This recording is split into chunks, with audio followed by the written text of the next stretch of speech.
Nosotros empezamos en el programa de Vacaciones en Paz a través de mi tío, que en aquella época era presidente de la asociación. Entonces él ya llevaba unos años acogiendo niños.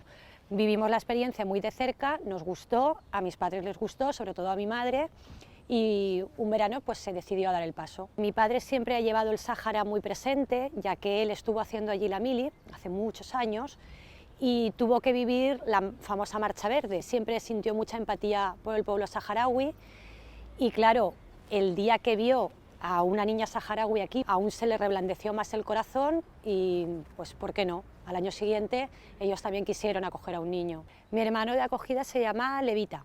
La acogida temporal es positiva, se mire desde el punto de vista que se mire. Una de las cosas que a mí me llamó la atención es que a la hora de irse, ellos sienten pena y tristeza porque se separan de esta familia, pero están deseando volver a ver a su familia.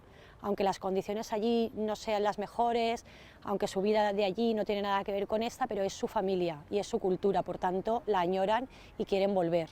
No es un desapego ni un drama el luego irse, no, todo lo contrario. También te alegras por ellos porque sabes que van a volver a ver a su familia, te alegras porque se van enriquecidos de aprendizaje, de cultura de aquí, de cosas materiales que sabes que allí les van a servir de mucho y les va a ayudar muchísimo. Lo que para nosotros es nada, para ellos es muchísimo. Es toda una experiencia y se la recomiendo a todo el mundo.